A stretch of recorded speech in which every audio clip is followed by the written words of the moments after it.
ತುಮಕೂರಿಗೆ ನೀರಿನ ತೊಂದರೆ ಆಗಲ್ಲ ಅಂತ ವರದಿ ಕೊಟ್ಟಿದ್ರು. ತಾಂತ್ರಿಕ ವರದಿ ಬಂದ ಬಳಿಕನೇ ಕೆಲಸ ಶುರು ಮಾಡಿರೋದು ಅಂತ ಹೇಳಿ ಬೆಂಗಳೂರಲ್ಲಿ ಗೃಹ ಸಚಿವ ಡಾಕ್ಟರ್ ಜಿ ಪರಮೇಶ್ವರ್ ಪ್ರತಿಕ್ರಿಯೆ ಕೊಟ್ಟಿದ್ದಾರೆ. ತುಮಕೂರಿನ ಇನ್ಚಾರ್ಜ್ ಮಿನಿಸ್ಟರ್ ಕೂಡ ಹೌದು, ತುಮಕೂರು ಭಾಗದ ಶಾಸಕರು ಕೂಡ ಹೌದು, ಗೃಹ ಸಚಿವರು ಕೂಡ ಹೌದು. ಈ ಮೂರು ಹೌದು. ಅವರು ನೋಡಿ, ಟೆಕ್ನಿಕಲ್ ರಿಪೋರ್ಟ್ ಬಂದಾದ ಮೇಲೇ ನಾವಿಲ್ಲಿ ಕೆಲಸ ಶುರು ಮಾಡ್ಕೊಂಡಿರೋದು. ಏನು ತೊಂದರೆ ಆಗಲ್ಲ ತುಮಕೂರಿಗೆ ಅಂತಲೇ ಅದರಲ್ಲಿದೆ. ಹಾಗಾಗಿ ತಾಂತ್ರಿಕ ವರದಿಯನ್ನು BJP ಶಾಸಕರು ಕೂಡ ಒಪ್ಕೊಂಡಿದ್ರು. ಆದರೆ ಈಗ ತಾಂತ್ರಿಕ ವರದಿ ಸರಿ ಇಲ್ಲ ಅಂತ ಮಾತಾಡ್ತಾ ಇದ್ದಾರೆ. ಹೇಮಾವತಿ ಲಿಂಕ್ ಕೆನಾಲ್ ಯೋಜನೆಗೆ 1,000 ಕೋಟಿ ಕೊಟ್ಟಿದ್ವಿ. ಈಗ BJP ಶಾಸಕರು ಅಲ್ಲಿಗೆ ಹೋಗಿ ಪ್ರತಿಭಟನೆ ಮಾಡ್ತಾ ಇದ್ದಾರೆ. ಇವತ್ತಿನ ಪ್ರತಿಭಟನೆಯ ಬಗ್ಗೆ ವರದಿ ಪಡ್ಕೊಂಡು ನಾನು ಮಾತಾಡ್ತೀನಿ ಅಂತ ಹೇಳಿ ಡಾಕ್ಟರ್ ಜಿ ಪರಮೇಶ್ವರ್ ಹೇಳಿದ್ದಾರೆ. ರಿಪೋರ್ಟ್ ತೊಗೊಂಡು ಹೇಳ್ತೀನಿ, ಯಾಕೆಂದರೆ ನಿನ್ನೆಯಿಂದನೂ ಕೂಡ ಅದು ನಡೆದಿದೆ. ಎಕ್ಸ್ಪ್ರೆಸ್ ಕೆನಾಲ್ ಬಗ್ಗೆ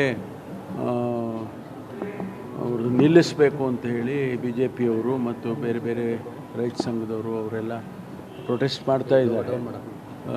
ಆದರೆ ಸರ್ಕಾರ ಒಂದು ತೀರ್ಮಾನ ತಗೊಂಡಿತ್ತು. ಅದಕ್ಕೆ ಫಂಡ್ ಅಲೊಕೇಶನ್ ಕೂಡ 1,000 ಕೋಟಿ ಹತ್ತಿರ ಅದು ಎಸ್ಟಿಮೇಟ್ ಮಾಡಿ ಆ ಕೆಲಸ ಪ್ರಾರಂಭ ಮಾಡಬೇಕು ಅಂತೇಳಿ ಪ್ರಾರಂಭ ಮಾಡಿದ್ದು.